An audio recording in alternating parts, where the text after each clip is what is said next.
Hello guys, welcome back to our channel. तो आज हम लोग पढ़ेंगे न्यूक्लियोफिलिक सब्स्टिट्यूशन रिएक्शन। ठीक है, तो न्यूक्लियोफिलिक सब्स्टिट्यूशन रिएक्शन। तो सबसे पहले हम लोग देखते हैं व्हाट आर न्यूक्लियोफाइल्स। ठीक है, तो न्यूक्लियोफाइल्स, न्यूक्लियो मीन्स न्यूक्लियस और फाइल या फिर फिलिया मीन्स लविंग, यानी कि ये न्यूक्लियस लविंग होते हैं। तो न्यूक्लियस में क्या होते हैं? Neutron plus proton. ठीक है, और आउटर शेल में क्या होते हैं? इलेक्ट्रॉन रिवॉल्व करते हैं। तो जो न्यूट्रॉन होता है उसका चार्ज होता है वो न्यूट्रल होता है, और जो प्रोटॉन होता है वो हमारा पॉजिटिवली चार्ज होता है। ठीक है, तो जो इलेक्ट्रॉन होता है यानी कि ओवरऑल जो न्यूक्लियस का चार्ज होता है वो पॉजिटिव होता है। ठीक, इसीलिए जो इलेक्ट्रॉन नेगेटिव होता है उससे फोर्स ऑफ अट्रैक्शन से जुड़ा हुआ होता है। ठीक है, तो जो हमारा न्यूक्लियोफाइल होते हैं यानी कि वो न्यूक्लियस लविंग यानी कि पॉजिटिव चार्ज लविंग होते हैं। ठीक है, पॉजिटिव चार्ज यानी कि जिसके पास इलेक्ट्रॉन की कमी हो तो वो इलेक्ट्रॉन को देते हैं। ठीक है, यानी कि न्यूक्लियोफाइल क्या होते हैं? Electron pair donor. ठीक है, तो न्यूक्लियोफाइल अगर निगेटिव चार्ज भी हो सकते हैं और न्यूट्रल भी हो सकते हैं। ठीक है, तो दूसरा कंडीशन ये है कि इलेक्ट्रॉन रिच होने चाहिए। ठीक है, इलेक्ट्रॉन रिच होगा तभी तो दूसरे को डोनेट करेगा। हमारे पास अगर इलेक्ट्रॉन होगा तभी तो हम दूसरे को डोनेट करेंगे। ठीक, उसके बाद तीसरा है कि ऑक्टेट रूट फॉलो करना चाहिए, यानी कि उसका ऑक्टेट कंप्लीट होना चाहिए। ठीक है, तो अगर उसका ऑक्टेट कंप्लीट होगा तभी तो जब अपनी पूर्ति पूरा कंप्लीट करेगा तभी तो वो दूसरे को देगा। ठीक, तो सबसे पहले हम लोग देखते हैं चार्ज न्यूक्लियोफाइल। ठीक है, तो negatively charge nucleophile OH minus, CN minus, Cl minus, Br minus, ठीक है, SH माइनस और बेंजीन पे O माइनस। ठीक है, तो OH माइनस के ऊपर माइनस लगा है। ठीक, और इसके पास कितने लोन पेयर हैं? 1 2, ठीक है, 1 2 3 4 5 6 7। ठीक है, तो इसके पास कितने लोन पेयर हैं? 2 लोन पेयर हैं। तो ये क्या करेगा? ये निगेटिव चार्ज क्या होता है? ये डोनेट करेगा। तो देखो इसका ऑक्टेट कंप्लीट है, 2 2 4 2 6 2 8। तो पहली बात है इसका ऑक्टेट कंप्लीट है और ये इलेक्ट्रॉन रिच है। ठीक है, निगेटिवली चार्ज है, तो ये क्या करेगा? अपने इलेक्ट्रॉन को क्या करेगा? दूसरे को डोनेट करेगा। और ये किसको डोनेट करेगा? इलेक्ट्रोफाइल को, यानी कि जिसके पास इलेक्ट्रॉन की कमी होगी। ठीक है, साइनाइड, यहाँ पे नाइट्रोजन का ऑक्टेट कंप्लीट है। ठीक है, और ये क्या करेगा? अपने इलेक्ट्रॉन को दूसरे को दे सकता है। ऐसे ही क्लोरीन का भी, क्योंकि इसके पास लोन पेयर ऑफ इलेक्ट्रॉन होंगे, 3 लोन पेयर ऑफ इलेक्ट्रॉन होंगे, इससे इसके पास भी, ऐसे सल्फर के पास थायो ग्रुप में और बेंजीन के पास O माइनस है, ऐसे उसका भी होगा। अब हम लोग दूसरा देखते हैं न्यूट्रल न्यूक्लियोफाइल। ठीक, यानी कि उसके पास कोई चार्ज ना हो। ठीक, तो यहाँ पे देखते हैं कि जो एल्कीन होता है उसका जो पाई बॉन्ड होता है वो पोलराइजेबल नेचर का होता है। ठीक है, लूजली अटैच होता है। ठीक है, कार्बन कार्बन से, तो लूजली बाउंडेड होता है, इसीलिए आराम से दूसरे को डोनेट कर सकता है। ठीक, ऐसे ही हमारा एल्काइन हुआ। ठीक है, एल्काइन हुआ C111C, वो भी आराम से डोनेट कर सकता है। ठीक है, ऐसे ही हमारा बेंजीन में जो बॉन्ड हुआ वो भी आराम से क्या कर सकता है? डोनेट कर सकता है। ठीक है, ऐसे ही हमारा वाटर हुआ, वाटर में क्या है? लोन पेयर ऑफ इलेक्ट्रॉन है, तो ये भी आराम से डोनेट कर सकते हैं। ऐसे ही हमारा अमोनिया हुआ। ठीक, NH3, इसके पास क्या है? लोन पेयर ऑफ इलेक्ट्रॉन है, ये भी क्या कर सकता है? डोनेट कर सकता है अपने लोन पेयर ऑफ इलेक्ट्रॉन के। तो हम लोग ने पढ़ा न्यूक्लियोफाइल के बारे में। ठीक, अब हम लोग आगे पढ़ते हैं। अब सब देखेंगे सब्स्टिट्यूशन मतलब क्या होता है। ठीक, तो सब्स्टिट्यूशन मतलब क्या होता है? सब्स्टिट्यूशन में कि जैसे हमारा है एल्किल हैलाइड, ठीक, न्यूक्लियोफाइल है। ठीक, उसके बाद क्या बन जाता है? अब देखो सब्स्टिट्यूशन मतलब कि एक को हटाना और दूसरे को उसी दर पे लाना। ठीक है, जैसे कि मैं अगर केमिस्ट्री टीचर हूँ तो मुझे अगर हटाना हुआ तो दूसरा टीचर लाना पड़ेगा। और कौन सा टीचर लाना पड़ेगा? केमिस्ट्री का ही, यानी कि अगर न्यूक्लियोफाइल हटा तो न्यूक्लियोफाइल ही आना चाहिए। ठीक है, तो यहाँ पे X माइनस हटेगा तो न्यूक्लियोफाइल माइनस आ जाएगा। ठीक है, तो ये हट गया, उसके बाद क्या बन जाएगा? RNU। ठीक है, और ये तुम्हारा हैलाइड फ्री हो जाएगा। ठीक है, तो देखते हैं हम लोग कि न्यूक्लियोफाइल आएगा, जैसा चार्ज आएगा वैसा ही चार्ज जाएगा। ठीक है, सब्स्टिट्यूशन में क्या होता है कि जैसा चार्ज आएगा वैसा ही चार्ज जाएगा, उसको क्या कहते हैं? सब्स्टिट्यूशन, यानी कि एक को हटाना और दूसरे को लाना। ठीक है, तो जो न्यूक्लियोफिलिक सब्स्टिट्यूशन होता है वो 2 टाइप्स का होता है। ठीक है, 2 टाइप्स का होता है न्यूक्लियोफिलिक सब्स्टिट्यूशन। ठीक, पहला होता है SN1 और दूसरा होता है SN2। तो हम लोग जल्दी जल्दी रफली ऐसे ही पढ़ेंगे SN1 और SN2 के बीच का डिफरेंस। ठीक है, उसके बाद फिर हम लोग पूरा डीपली पढ़ेंगे। ठीक, तो SN1 याद करने के लिए हम लोग 1 को देखेंगे। ठीक, SN1 मतलब सब्स्टिट्यूशन न्यूक्लियोफिलिक, 1 मतलब यूनिमोलिकुलर, और यहाँ पे सब्स्टिट्यूशन न्यूक्लियोफिलिक बाईमोलिकुलर। ठीक, तो 1 को याद करने के लिए हम लोग करेंगे कि इसमें सब कुछ 1 ही होगा। ठीक, केवल एक्सेप्शन क्या होगा? ठीक, सब कुछ 1 ही होगा, केवल एक्सेप्शन क्या होगा कि ये 2 स्टेप प्रोसेस होगा। ठीक है, इसमें सब कुछ 1 ही होगा, केवल एक्सेप्शन क्या होगा? ये 2 स्टेप प्रोसेस होगा। जैसे कि 1 है, ठीक, तो ये क्या होगा, फर्स्ट ऑर्डर रिएक्शन होगा, ठीक है, क्योंकि 1 है, ठीक है, फर्स्ट ऑर्डर रिएक्शन। ये क्या होगा, यूनिमॉलिक्यूलर, ठीक है, क्या होगा, यूनिमॉलिक्यूलर, ठीक है। उसके बाद इसमें क्या बनेगा, कार्बोनियम आयन, ठीक। अब इसको सर कैसे आप बोले थे कि 1 है, ठीक, तो कार्बोनियम में अगर आप सही से देखो तो यहाँ पे 1 आ रहा है, ठीक, कार्बोनियम, ठीक, तो इसको तो SN1 में क्या बनता है, कार्बोनियम आयन, ठीक है। तो जहाँ पे IUM होता है उसको क्या कहते हैं, पॉजिटिव चार्ज, यानी कि बनेगा कार्बोकैटायन। तो इसमें जो इंटरमीडिएट बनता है वो कार्बोनियम आयन या फिर कार्बोकैटायन बनता है, ठीक। अब इसी से कार्बोकैटायन से ही हम कई सारी चीज़ देखेंगे कि अगर कार्बोकैटायन बनता है तो क्या होगा। पहली बात, जो कार्बोकैटायन बनता है तो क्या होगा कि रेसमिक मिक्सचर प्रोडक्ट बनेगा, ठीक है, यानी कि रिटेंशन और रिवर्जन दोनों होगा, यानी कि 5% डी अगर बनेगा तो 50% अगर डी बनेगा तो 50% एल बनेगा, ठीक है। उसके बाद अगर कार्बोकैटायन बन रहा है तो रीअरेंजमेंट भी होगा, ठीक है, तो यानी कि प्रोडक्ट बना के ही छोड़ नहीं देना है, अगर उसका रीअरेंजमेंट पॉसिबल है तो उसको रीअरेंजमेंट भी करवाना है, ठीक है। उसके बाद इसमें कार्बोकैटायन बन रहा है, ठीक है, इसीलिए ये सारी चीज़ें फॉलो कर रही हैं, ठीक है। तो क्योंकि यहाँ पे कार्बोकैटायन बन रहा है, ठीक, क्योंकि आयनाइजेशन हो रहा है, ठीक, तो जो हमारा सॉल्वेंट होना चाहिए वो क्या होना चाहिए, पोलर प्रोटिक सॉल्वेंट होना चाहिए, ठीक है, पोलर प्रोटिक सॉल्वेंट होना चाहिए, ठीक, क्योंकि आयनाइजेशन हो रहा है। तो हम लोग पढ़े थे ionisation inversely proportional to the root of concentration, ठीक है, यानी कि अगर आयनाइजेशन हो रहा है तो कंसंट्रेशन कम होना चाहिए, ठीक है, यानी कि इसमें लेस कंसंट्रेट सॉल्यूशन या फिर डाइल्यूट सॉल्यूशन भी इसमें यूज़ होता है, ठीक है, डाइल्यूट सॉल्यूशन यूज़ होता है, ठीक। तो क्योंकि कार्बोकैटायन इंटरमीडिएट बन रहा है, ठीक, तो हम लोग स्टेबिलिटी ऑफ कार्बोकैटायन देखेंगे। तो सबसे ज़्यादा स्टेबल कार्बोकैटायन कौन सा होता है, 3 डिग्री कार्बोकैटायन, ठीक है, सबसे ज़्यादा स्टेबल क्या होता है, 3 डिग्री कार्बोकैटायन। उसके बाद 2 डिग्री कार्बोकैटायन, उसके बाद प्राइमरी, उसके बाद मेथाइल, ठीक है।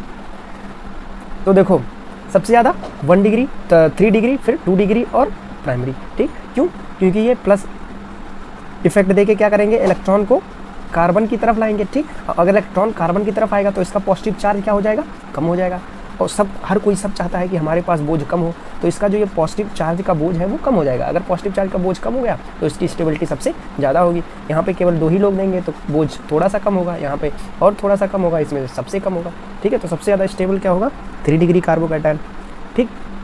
उसके बाद हम लोग देखते हैं नेचर ऑफ लीविंग ग्रुप, ठीक।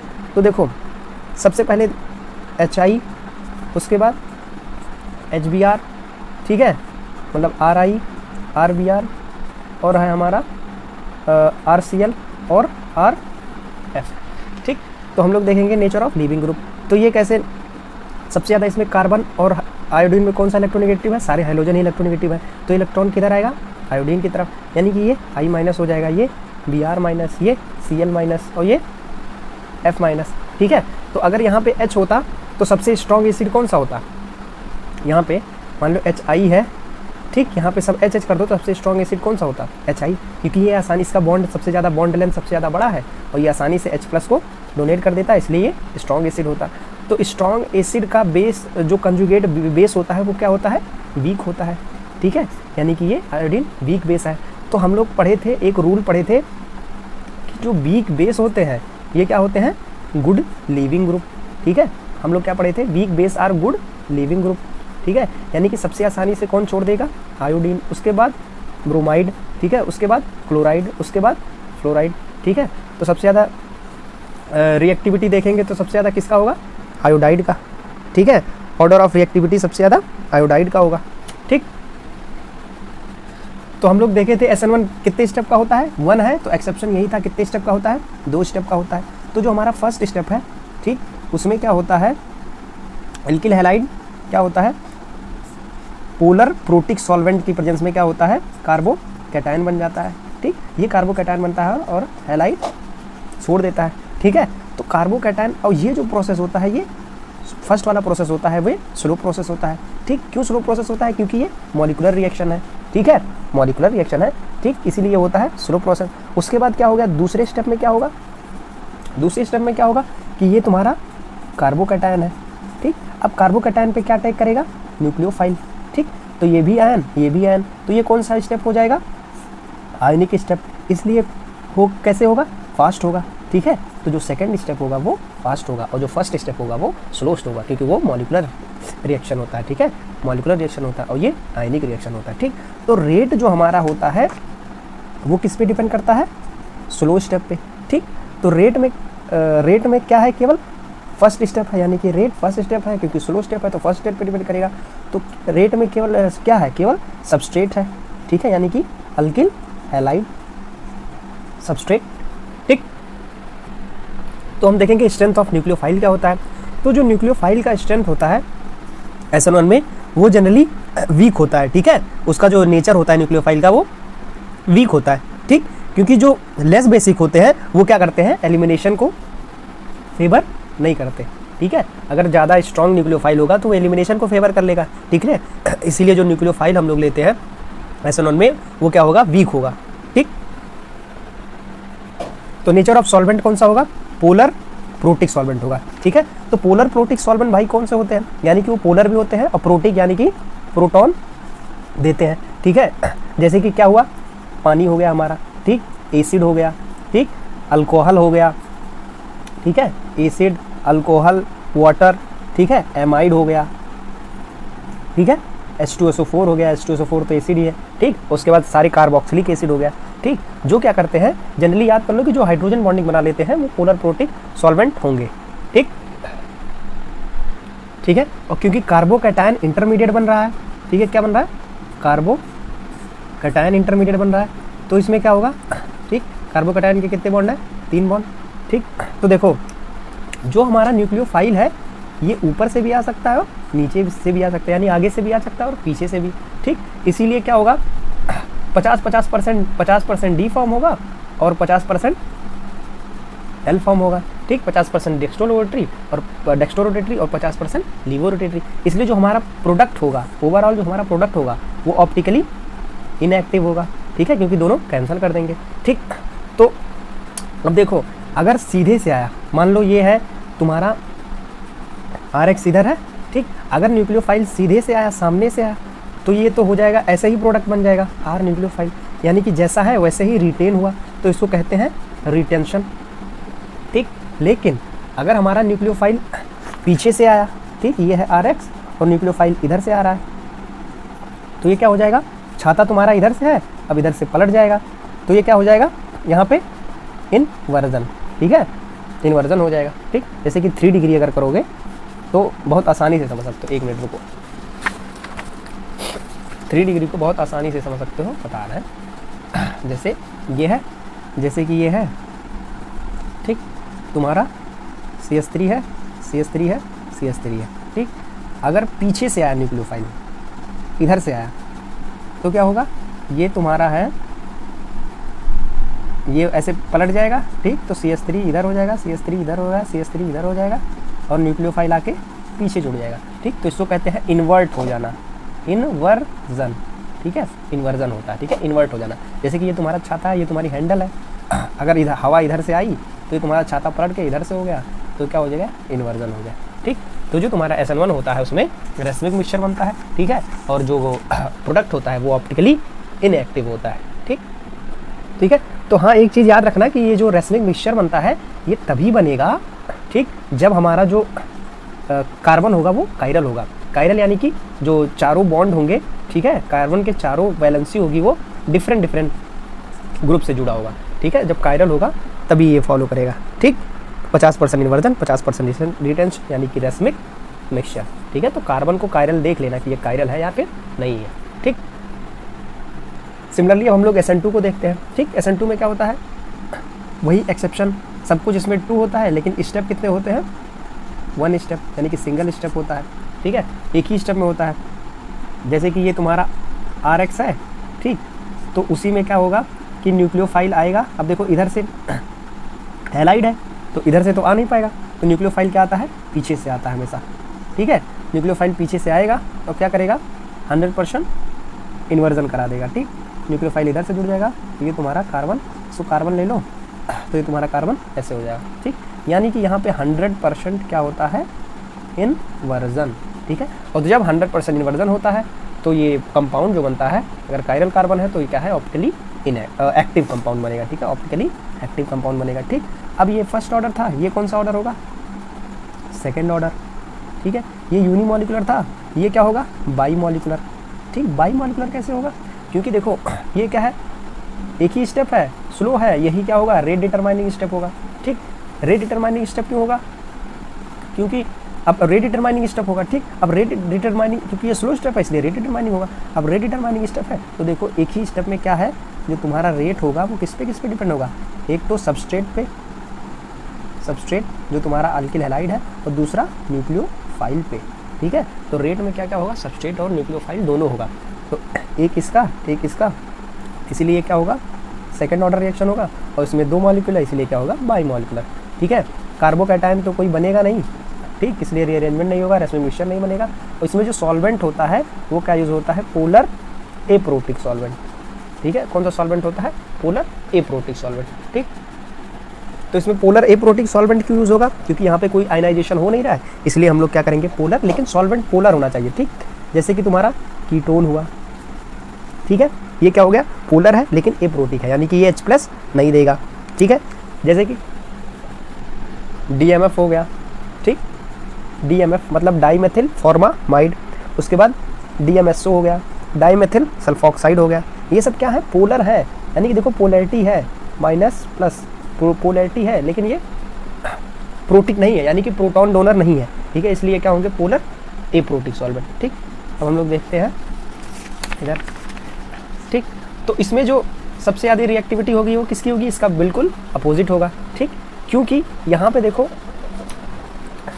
यहाँ पे ये इधर से ये पीछे से आ रहा है, ठीक। तो अगर ये यहाँ पे बल्कि ग्रुप, अगर बड़े बड़े ग्रुप होंगे तो न्यूक्लियोफाइल आसानी से अटैक नहीं कर पाएगा, ठीक। इसीलिए अगर 3 डिग्री होगा तो न्यूक्लियोफाइल नहीं आ पाएगा, इसलिए सबसे ज़्यादा रिएक्टिविटी किसकी होगी, मेथाइल हैलाइड की, ठीक है। उसके बाद 1 डिग्री, फिर 2 डिग्री, मतलब बिल्कुल इसके उल्टा होगा, ठीक है, ड्यू टू स्टेरिक हिंड्रेंस, ठीक है, तो इसका उल्टा होगा। उसके बाद लिविंग ग्रुप, ये तो सेम ही होगा, ठीक है, weak base are good leaving group, ये तो सेम ही होगा, ये एक ही स्टेप में होता है। रेट ये तो हो गया, ठीक। पोलर प्रोटिक ये भी हो गया, इसमें क्या 100% इन्वर्जन होता है, ठीक है, इसलिए जो कंपाउंड बनता है वो ऑप्टिकली एक्टिव बनता है। एक चीज़ बस देख लो, ठीक है, SN1 और SN2 में क्या डिफरेंस है, एनर्जी का, ठीक है, रिएक्शन कोऑर्डिनेशन, ठीक है, वर्सेस क्या है, एनर्जी वर्सेस रिएक्शन कोऑर्डिनेशन, ठीक। तो यहाँ पे मान लो तुम्हारा सबस्ट्रेट है, इसकी एनर्जी इतनी है, और तुम्हारे प्रोडक्ट की एनर्जी इतनी है, क्योंकि प्रोडक्ट की एनर्जी कमी होगी तभी तो वो स्टेबल होगा, ठीक। तो वहाँ से अब ये कितने स्टेप प्रोसेस होता था, SN1 2 स्टेप का, तो पहले इधर आएगा, फिर यहाँ पे ये 1 स्टेप यहाँ पे हो गया, अब ये बन जाएगा कार्बोकैटायन, फिर ये दूसरा स्टेट होगा, ठीक है। यानी कि यहाँ पे कार्बोकैटायन बन गया, और यहाँ पे ट्रांजिशन स्टेट 1 होगा, यहाँ पे ट्रांजिशन स्टेट 2 होगा, ठीक है। ये तुम्हारा सबस्ट्रेट हो गया, ये तुम्हारा प्रोडक्ट हो गया, ठीक। ये किसके लिए था, SN1 के लिए था, ठीक। अब हम लोग SN2 का देखते हैं। तो SN2 कितने स्टेप का होता है, कितने स्टेप का होता है SN2, यही तो एक्सेप्शन था, एक स्टेप का होता है। तो एनर्जी वर्सेस रिएक्शन कोऑर्डिनेशन, ठीक। तो SN2 कितने स्टेप का होता है, एक स्टेप का होता है। तो ये है तुम्हारा सबस्ट्रेट, तो ये है तुम्हारा प्रोडक्ट, तो यहाँ सबस्ट्रेट से उठा तो प्रोडक्ट बन गया, ठीक है, सबस्ट्रेट से उठा प्रोडक्ट। तो यहाँ पे ट्रांजिशन स्टेट एक ही मिलता है, ठीक, एक ही सबस्ट्रेट और प्रोडक्ट, तो यहाँ पे ट्रांजिशन स्टेट एक ही मिलता है, ठीक है। तो ओनली 1 ट्रांजिशन स्टेट, और SN1 में 2 ट्रांजिशन स्टेट, ठीक। इसमें कार्बोकैटायन बनता है, इसमें कार्बोकैटायन नहीं बनता, ठीक। होप सब लोग तुम लोग समझ गए होंगे सब कुछ, ठीक। अगर कोई और डाउट है तो इसको हम थोड़ा सा और डीपली एक्सप्लेन कर सकते हैं, ठीक। तो वीडियो में कमेंट करना कि सर थोड़ा सा और एलाबोरेट कीजिए, तो हम नेक्स्ट वीडियो और थोड़ा सा डीपली इसको एलाबोरेट कर देंगे। Okay, thank you, please subscribe my channel, ठीक है, क्योंकि हम सोचे हैं कि ऐसे ही वीडियो बनाते रहें, ठीक। केमिस्ट्री के और तुम्हारे और कई सारे टीचर हैं, तो बायोलॉजी और तुम्हारा फिजिक्स भी कवर होगा धीरे धीरे, ठीक है। Okay, thank you.